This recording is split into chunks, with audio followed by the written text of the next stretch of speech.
Hi, I'm Lindsay. And I'm Dan. And this is Our Life in Tow. And we have been full-time RVing in our Brinkley fifth wheel for just under a year now. And we recently had some family come and visit us, and we went on an adventure where we did a rental of an RV, and they got to try out what RVing is like.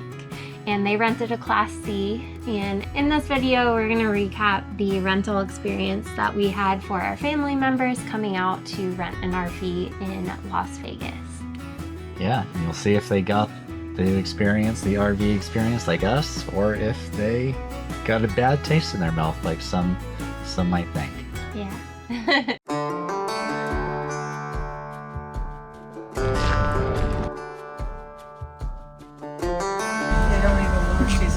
It's pretty gross. Like where they'll charge them $2,000. Everything was like janky.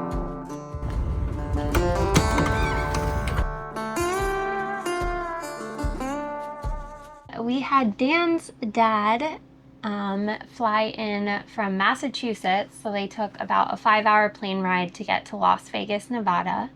And they had gone through renting through different types of companies. They looked at Cruise Americas, Indie Camper. They looked at a bunch of other big name campers like Outdoorsy and stuff like that. And they landed on Indie Camper Rental. And Indie Camper is pretty much a global company that has rental options all over. Fun thing about some of the bigger corporate ones is you can pick up from a location and drop off at a different location.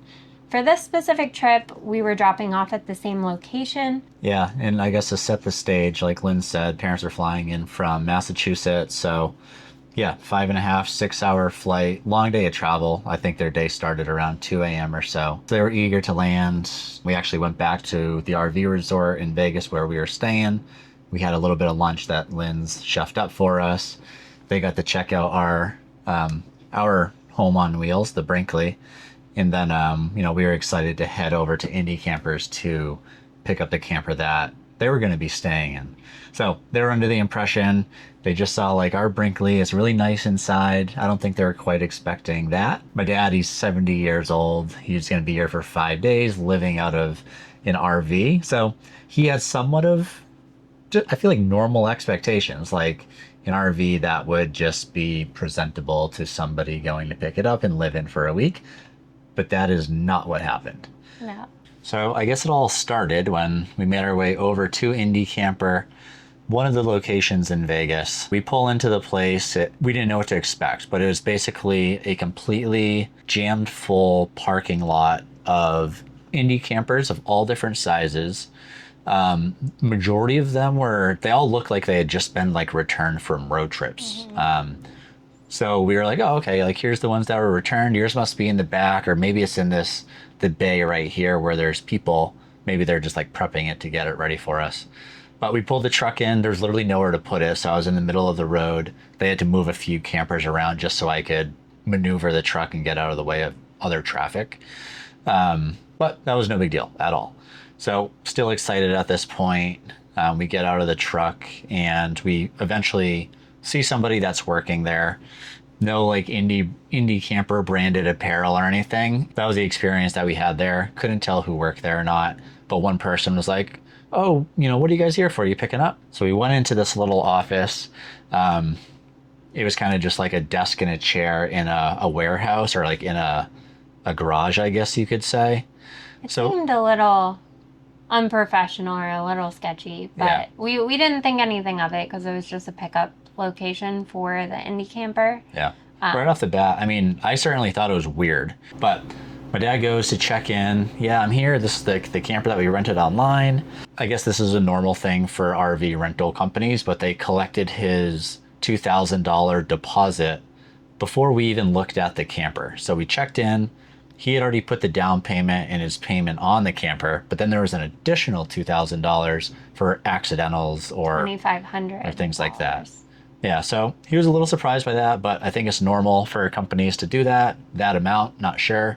But they took signature too for pickup right away, so I think one of the things, maybe if you can ask to look at the unit prior to doing maybe those steps. I don't know.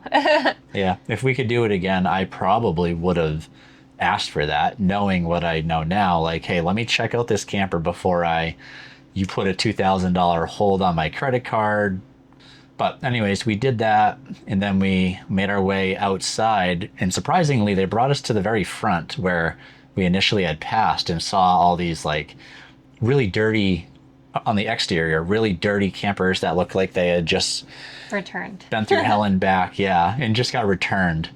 So we were surprised at where we were going, and like right off the bat when we were getting the walk around of this thing, it was so dirty. Like there's cracked windows, not broken, but they were cracked. Like the compartment where the hose and the sewer hose was completely just nasty. Literally like someone dropped it off earlier that morning. Yeah. And then And I think the biggest thing too for the walkthrough is felt very rushed and wasn't really providing as much information. Luckily, like we're there, so like we have experience for at least some. We're still newer, but some experience on what to look for, what to ask about. And we had to prompt a bunch of questions for like things that were working or things that should have come on the unit, like a TV. They were marketed as coming with a TV. There was no TV in the unit, which isn't a big deal because we didn't even watch any TV, but there was a TV mount, but the TV it looked like it had been kind of ripped off of this mount. yeah, which isn't a huge deal. But I think the biggest take home was we walked inside and it was also dirty. It was dirty, broken. Drawers were duct taped shut. Yeah, so the stove wasn't working properly. And then there was a bunch of other things that just seemed a little grunge. Seating booth, this goes down, 2 cup holders, a charging port. Storage up here.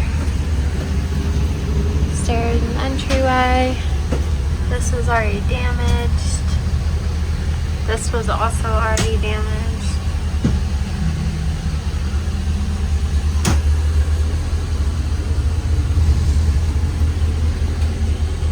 That's so weird. Just leave on 53 miles still empty. Yeah. Well, it's dirty inside that business, and they don't even wash these around. It's pretty gross, yeah. Yeah, they're full of bug debris on all of them, just simply not being rented. Yeah. So, why aren't these all rented? Maybe people in the area know the Damage here. reputation. Yeah, what's that thing? Damage. Duct tape shut. We're just taking photos of everything that's broken and whatnot. You know, you have a lot of issues with this unit here. You got duct tape here, you got packing tape. The propane was empty to start, basically. It was less than a third full. They said that's normal, that we should head to the store to get the propane topped off. The camper was completely on E as well. They told us, yep, that's normal. There's a gas station down the road. I thought that was a little odd, like anything else I've ever rented. Vehicle, Especially- there's gas in Yeah, the it. vehicle. They're not clean. No. Now you got to try and, come back with 1/3 of a tank or 52,000 miles left. You should have a fuel station here. That was one of the bottoms of the doors. Bathroom door. Door, everything was like janky and messed up. Fucked up. That definitely is like water damage. Yeah, she disappeared. Windows are filthy. The truck is filthy. Yeah, it's disgusting. The people are not RVers either. Like the people that showed us the RV that checked us in, clearly not RVers. So like it was hard for them, I think, to know what to show us or to understand what was wrong or why it wasn't up to par.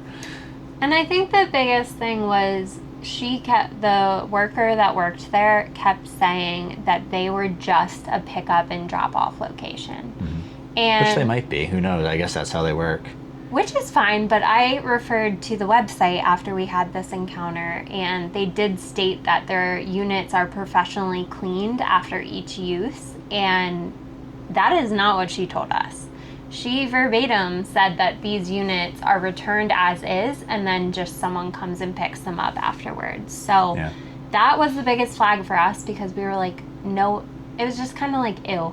We were like, no one's cleaning these besides the people that return them. Yeah. And they're like, part of it was like, there's a cleaning kit for you to clean yourself. what they say, they gave us a cleaning kit. Yeah. That's insane. Yeah, so we can clean when we're done. That's insane. I'll just stop and get some wipes to wipe down the counters. This wasn't clean, counter surfaces. We- Supervisor told me, so this is pretty much all we have. If you guys don't want to take it, then you could call customer service on the number on the paper. The other thing too is like as we were noticing these things throughout the camper, like keep in mind our expectation was like I got a 70-year-old dad. He expects, you know, he's not a college kid renting a camper who doesn't care if there's broken things And everywhere. they're on vacation. They're on vacation. If you check into like an Airbnb, like we own an Airbnb now, and we know customer service and cleanliness is like number one on all of that. And so if you go for vacation, check into an Airbnb, you expect it to be cleaned. Well, we were doing the walkthrough with her, and we were pointing out all these things that were maybe like a little bit iffy. We were under the impression that we should probably get a better unit. So we inquired and we're like, hey, like the lot's pretty full. Is there like maybe one that's in better condition that we can take? And she had stated all of them had been spoken for. She also went through kind of times of disappearing and saying she was going to talk to the manager and coming back. And every single time it was just kind of like, nope, this is what you get. And she, I think, thought we were being confrontational by us just like inquiring about these things or inquiring if there was another unit. But we were just kind of like, I don't think we want to take this in this condition, especially after paying a good chunk of money for the rental itself. Basically, she told us if you don't like it, then leave. Those are kind of her words. Like she was frustrated that we were calling out a lot of the things that we just didn't think were acceptable. So she said, yeah, if you don't like it, then leave. And we kind of took that as, well, okay, that is what we are going to do. Like, this is not a great customer experience at all. So they basically told us, like, they gave us like a WhatsApp number, which I also thought was kind of weird. Like, I don't use WhatsApp, but we found another number, you know, on the pamphlet that they gave us. So I called that and went to some offshore call center. And I had to explain the entire situation to them, give all the reservation numbers, of course. Can I have a word with the depot staff if you can pass the phone? No, we're not with them anymore. They told us to leave, so we you already left. The depot. Yeah, we left. They basically told us to leave. And basically they asked us a whole bunch of questions. They told me to send in photos of the unit, which luckily I did take a bunch of photos. So I submitted all of that. The people at the actual location told us, yeah, work with customer service. They'll refund you all your money. Which is kind of bizarre. Well, as long as I don't have to go do something in there. No, I think that's what she was saying. It's all online that we do it. Yeah. And More smoke and mirrors. he said there's no penalty, so hopefully that's the case. Hopefully he's not full crap. Yeah. Like where they'll charge him $2,000. Yeah. I'm worried about how I've already dealt with them. Yeah. And they're like, oh, we can't adjust. He had just paid and he missed checking a box online that would have given him Couldn't a adjust the 20%. price. They couldn't adjust it. Yeah. Couldn't adjust it. And I'm like, they're just saying that because you already paid in full. Yeah. Right? And then they're like, you have to fill in a form. And I filled in the form. Just like, oh, you have to. Yeah. Alright, so what do you think? Do you want that? Just head out. As long as I don't have to go back to the I'm calling it right now. Okay. So we'll go back, recoup, make a plan, figure it out. And then the general manager or the supervisor was also extremely rude, and he's the one that told us to leave if we didn't want to take it. All right. I'm so sorry, Douglas, to experience that thing. Would you allow me to 10 to 15 minutes? Let me check with the team and all the details, and I'm going to give you a call back. So we're like, okay, that is fine. That is what we want. No problem. We're going to get out of here. So we ended up basically submitting all of this information to them and didn't really get anywhere at first. They said that they would take our info, they would review it all, they would send it up the chain to different management, and then they were going to call the location to get their side of the story of what happened.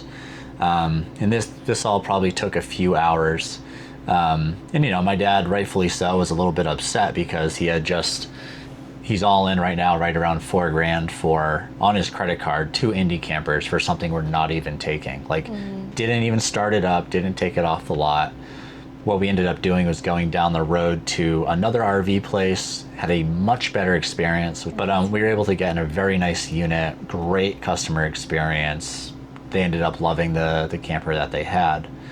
But we ended up waiting a couple of days to hear back from their customer service team. Yeah. I think that's the biggest thing is to think about if you're going to rent, just based on customer service. It's so important for them to have good, or a rental company to have good customer service, because if something were to happen on your trip, like maybe this is just like something that would be way worse if a problem occurred on the trip. And that's ultimately why we didn't accept the camper too, was we were like, if it's not kept up cleanliness wise, it's probably not kept up maintenance wise. And actually after the fact, we dove into some of the reviews, and there was actually a recent review where they did state that they had taken the camper and realized the sticker was overdue for maintenance check. And expired registration, expired basically. registration, yeah. And then there was other ones where there was mechanical issues. So not to say that they're all like this, we're just sharing our experience, because I think we don't like to get in the negative, but like we are going to share our honest experience when it wasn't good. And we'll definitely share it when it is good. So like RV Bear is the company that we ended up turning to. So after spending about 3 hours of Dan's dad's vacation kind of working through this, and after their 5-hour flight, so they're all in right now probably 10 hours into their trip, and so they're exhausted, and we just want to make sure that they can still have a fun time for the rest of the trip. So we did some research and found Road Bear, which is a franchise, but like they're also smaller, so there's only I think like 5 or 6 locations throughout the country. They were phenomenal. On top of being a RV rental service, they're also a sales department, so they know RVs. Understand. They're shiny. Return There's a shine calls, on that white paint. Pink signs. Oh. We got to Road Bear, it was a much different experience, and one thing I really liked was they also were able to confirm that they do a pre-inspection, which takes about 2 to 3 hours prior to pickup. So we were able to do same day and pick it up by 3 p.m. that day. And when we arrived, we waited, and then we had someone assigned to us that did the full walkthrough in very detailed precision, and was able to explain things and answer questions.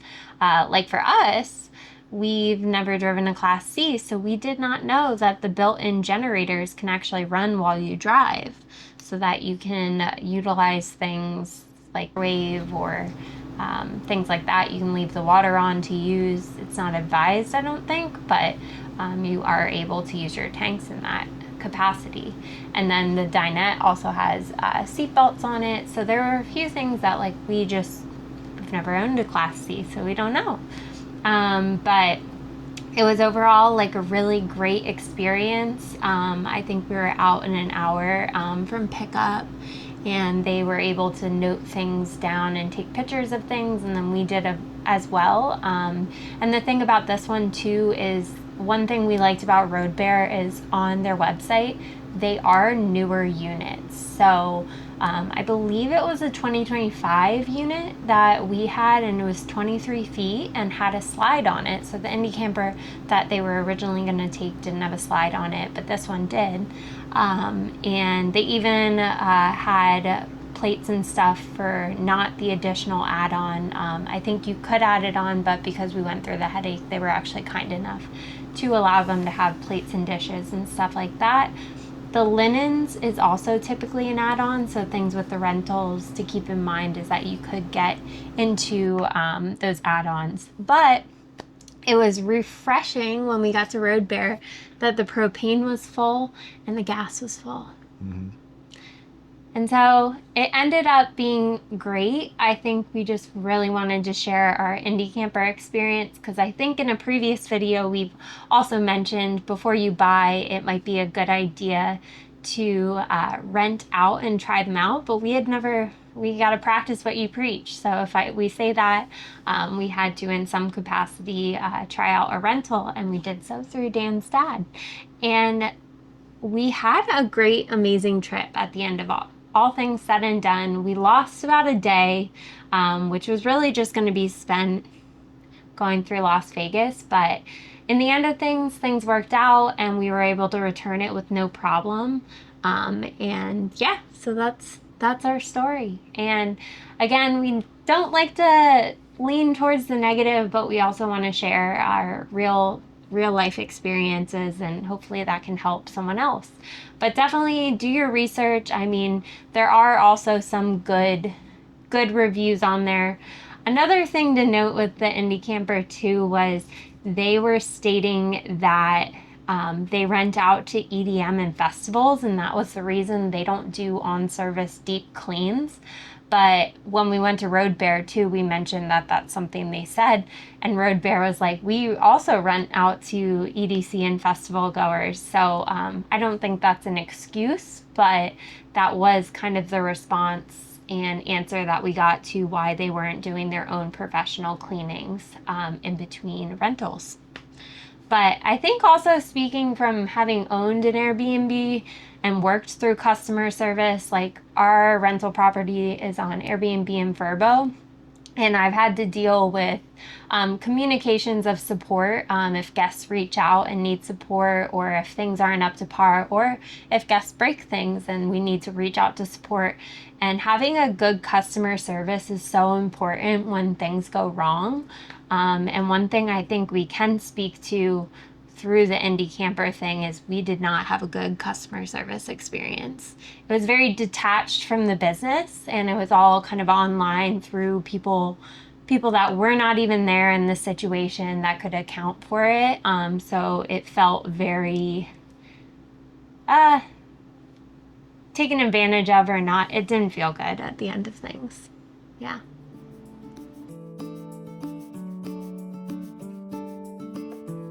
All right, thanks so much for watching. We hope you enjoyed what you saw, and hopefully our adventures inspire your adventures. Again, if you did like what you saw, please hit that like button, subscribe to the channel, add any comments if you've had similar experiences, or maybe if you had a really good experience. We would love to hear kind of how it went for you. Yeah. But thanks so much. Thank you.